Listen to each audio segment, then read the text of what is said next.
Ever spent decades keeping a house in order, only to move in with people who treat it like a landfill? That's exactly what happened to me. And when I finally decided to follow their advice, let's just say karma worked its magic.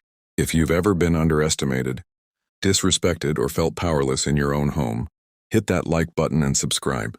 Because today's story is about patience, clever revenge, and a lesson in respect you'll love. I'm 57, recently retired, and decided to downsize into a small duplex with a few other men who were also between houses or recently divorced. I thought it would be nice, a quiet living situation, people to chat with over coffee, shared responsibilities. I had no idea I was stepping into a chaos experiment.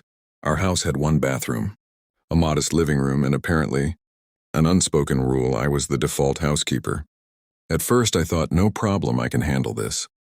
I've been keeping houses and yards in order my whole life. But within days, the reality set in. No one else picked up after themselves. Shoes left in doorways, tools scattered in the garage, cords and chargers everywhere. And every time I moved something to a reasonable spot, I was met with those eyes, the ones that silently scream, "Why are you touching my stuff?" One of my roommates, let's call him Dave, had a friend, someone who practically lived here. She didn't pay rent, didn't help with utilities, and somehow turned our one bathroom into her personal spa.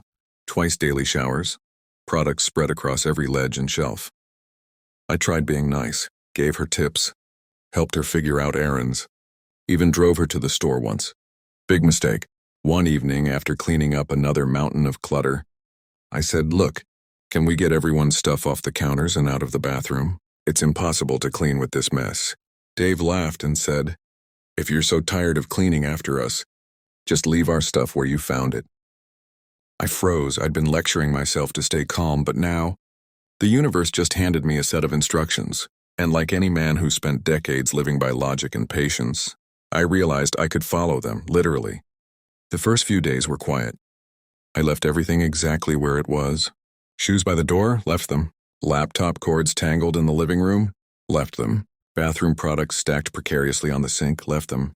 Every time I did it, I felt a strange satisfaction. Finally, their chaos became their own problem. Then I started thinking, maybe patience and a little creativity could teach them a lesson without raising my voice. Step 1, the bathroom. I sprayed each shampoo bottle, soap bar, and conditioner container with a little cleaning spray. I didn't touch them, just let gravity and chemicals do the work. Within minutes, things started to slide, topple, and slowly merge into a messy but harmless chaos. Watching the slippery bottles shift around was oddly satisfying. Step 2, the cords. I tripped over Dave's laptop cord in the living room. Boom, the laptop fell over. Dead. I sighed, recalling his exact words. "Leave it where you found it." Step 3, the shoes. The shoes. Their sneakers, sandals, and boots were scattered like landmines. I needed to vacuum, so I rolled up the living room rug, trapping their shoes inside, and vacuumed the whole floor. By the time I unrolled it, everything looked perfect, except their shoes were temporarily missing. I could hear them searching from the kitchen. "Where are my shoes?" Dave called out, panic creeping into his voice. I leaned on the doorway, calm as a monk. I didn't move them. I left them where I found them. Confusion, frustration. Then finally the realization hit. I unrolled the rug, revealing the shoes. They stared, speechless. Her voice trembled. You rolled them up?" I shrugged. "You told me to leave your stuff where I found it." They muttered under their breath and finally started putting their stuff away. The lesson had been learned. No more chaos, no more mess, no more disrespect. The satisfaction was almost physical. My shoulders relaxed. My chest felt lighter.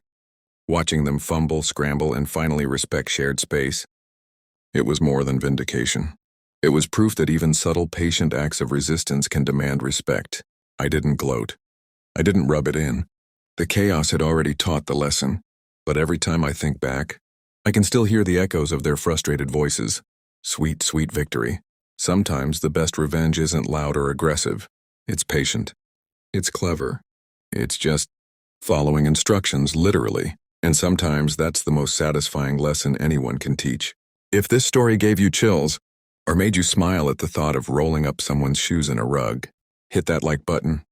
Share your most satisfying revenge stories in the comments. I want to hear them. And of course, subscribe for more tales of clever justice, patience paying off, and karma doing its job.